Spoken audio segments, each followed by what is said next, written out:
আজকের আলোচনার যে ফরম্যাট সেই ফরম্যাটটি হচ্ছে যে আপনারা বলবেন আমরা শুনবো। সুতরাং আমাদের বলার জন্য আমরা এখানে আসি নাই, কিংবা আমাদের কথা শোনানোর জন্য আমরা এখানে আসি নাই। আমাদের কথা আপনাদের শোনার দরকারও নাই, আমাদের আসলে কাজ আপনাদের দেখার দরকার।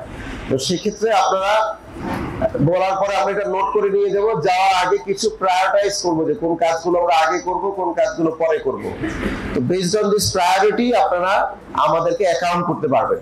সমস্যাগুলোর জায়গায় প্রথমে বলতে চাই যে মোটামুটি বেশ কয়েকটি সেক্টরিভিত্তিক পার্ক আছে, কিন্তু পার্কগুলোর যে বাণিজ্যিক ব্যবহার সেটার কারণে আসলে অধিবাসীরা সবসময় আসলে এটা ব্যবহার করার সুযোগ পান না, কালচার খেলাধুলা করার সুযোগ পান না।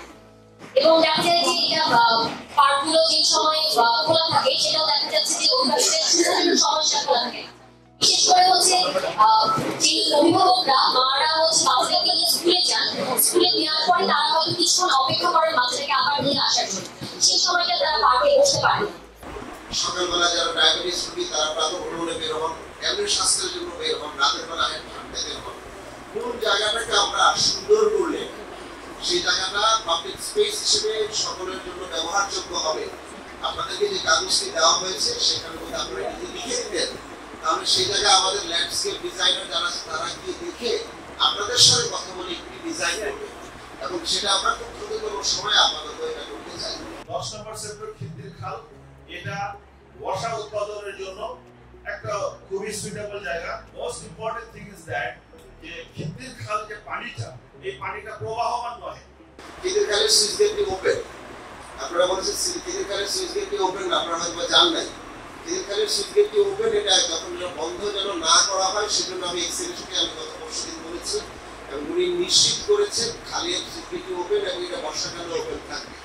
প্রশ্ন হয়েছে পানিটা নামবে কোন দিকে, কেন জলাবদ্ধতা হয়? আমি মানে পানি নিয়ে দীর্ঘদিন ধরে কাজ করেছি। এই পানিটি দ্বিগুণ খাল হয়ে নামবে। দ্বিগুণ খালের দিকে আপনি যদি আরেকটু পশ্চিম দিকে যান, সেখানে দ্বিগুণ খালের ওই কানেকশন পয়েন্টের জায়গাটি অনেক দুর্বল, কম। আমাদের অলরেডি এক্সকেভেটর নামানো হয়ে গিয়েছে আজকে আমি যতটুকু জানি, এবং এখানে 8.5 কিলোমিটার হবে আলটিমেটলি দ্বিগুণ খালের শেষ মাথা, মানে বড়াঞ্চল পানি যে সুইচ গেট আছে সেই সুইচ গেট দিয়ে পানিটা বের হবে। এবং ভবিষ্যতে আমরা এই সুইচ গেট উঠিয়ে দিয়ে উত্তরা থেকে নৌকায় করে মিরপুরে যাওয়া যায় কিনা সে ব্যবস্থা আমি করবো। এখন এটা হচ্ছে ব্রিটিশ গ্যাজেটিয়ার অনুযায়ী এটা হচ্ছে প্রাচীন কনাই নদী, সুতরাং একটি নদী উদ্ধার হলো আলটিমেটলি। এই প্রক্রিয়াতে যেন পার না ভেঙে যায় বর্ষায়, সেজন্য আপনি দ্রুততম সময় আমি এটা নিয়ে আপাতত গাছ দিয়ে এটা পার্কে বাঁধার চেষ্টা করবো। তার সাথে সাথে এটা তো প্রজেক্ট করতে হবে। প্রজেক্ট করতে যদি এই মৌসুমে আমরা না পারি, পরের মৌসুমে হলো আমরা একটা প্রজেক্ট করে দেবো। বাড়িটা আমার হাই প্রায়োরিটি, কারণ গতকালকে আমি আমাদের প্রধান উপদেষ্টা ডক্টর মোহাম্মদ ইউনূসের সাথে কথা বলেছি এই বিষয়টি নিয়ে, এবং ওনাকে জানিয়েছি যে ঢাকার ভিতরে একটি হারিয়ে যাওয়া নদী যেটাকে আমরা খাল হিসেবে জানি, সেটা আমরা উদ্ধার করেছি, সেটার এখন রেস্টোরেশন প্ল্যান করছি আমরা। 2 মাস হলো আমি কাজ শুরু করেছি, দায়িত্ব নিয়েছি, এবং দায়িত্ব নেওয়ার পরে আমি প্রথম যে জিনিসটি মনে করেছি সেটা হচ্ছে আপনাদের কাছে সবার আগে আমার আসা উচিত।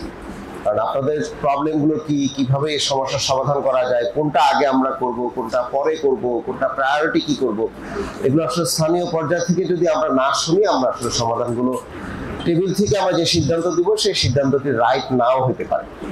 সুতরাং এটি একটি বড় বিষয়। দ্বিতীয় হচ্ছে এই জুলাইয়ে আমরা সবাই অংশগ্রহণ করেছি ফ্যাসিবাদকে বিরোধ করার ক্ষেত্রে। সুতরাং আমরা মনে করি এই রাষ্ট্র গঠনে সকলের অংশীদার এবং অংশীদারিত্বটা দরকার, এবং এই অংশীদারিত্বটা যদি আমরা করতে পারি তাহলে আমরা আসলে একটি ভালো শহর এবং ভালো দেশ আমরা গঠন করতে পারবো। এবং যেই কারণে আমি বলি যে আমাদের এই সিটি কর্পোরেশনটা হবে এক ধরনের গণতান্ত্রিক নগরায়ন। তো সুতরাং এই গণতান্ত্রিক নগরায়ন করার জন্য নগরায়নের যত সিদ্ধান্ত আছে সেই সিদ্ধান্তগুলো নিজেরা নিজেদের জায়গা থেকে যখন আমরা অপিনিয়ন দেওয়া শুরু করতে পারবো, তখন গিয়ে আমরা আসলে এই সমস্যার সমাধান করতে পারবো। সুতরাং প্রতিটি স্থানীয় যেই এলাকা আছে সেই এলাকা ভিত্তিক উন্নয়নে আমরা আপনাদের সাথে কথা বলে আমরা প্ল্যান করব কোনটা আগে করা লাগবে, কোনটা পরে করা লাগবে। এবং সেটারই ধারাবাহিকতা হিসেবে আমরা কেন্দ্রীয়ভাবে 18টি ওয়ার্ড নিয়ে আমরা একটি গণশুনানি করেছি। আপনারা দেখেছেন, শুনেছেন, হয়তো বা জেনেও থাকবেন, অনেকে এখানে পার্টিসিপেটও করেছেন। কিন্তু এখন আমরা প্রতিটি জোন ওয়াইজ গণশুনানি করব। জোন ওয়াইজ গণশুনানি করার পরে আমরা এখান থেকে যেই ওপিনিয়নগুলো বেরিয়ে আসবে সেগুলোকে আমরা বাস্তবায়ন শুরু করে দেব এবং এই বাস্তবায়নের এক পর্যায়ে প্রতিটি পর্যায়ে আমি প্রতিটি ওয়ার্ডে নিজে পায়ে হেঁটে নিজে গিয়ে আমি দেখব কোথায় কাজ ঠিক মতো হচ্ছে হচ্ছে না। এবং আপনারা হয়তো অনেকেই জানেন আমি রাতের বেলা এই বিভিন্ন সময় আমার টিম নিয়ে কখনো কখনো আমি একা গাড়ি চালিয়ে আমি এগুলো দেখাশোনা করছি। তো সুতরাং আশা করি অল্প সময়ের মধ্যে কিছু ট্যানজিবল চেঞ্জ আমরা আমাদের প্রতিটি ওয়ার্ডে আনতে পারবো এবং আমাদের নাগরিক যে দুর্ভোগগুলো আছে সেগুলো কিছুটা হলে আমরা লাঘব করতে পারবো।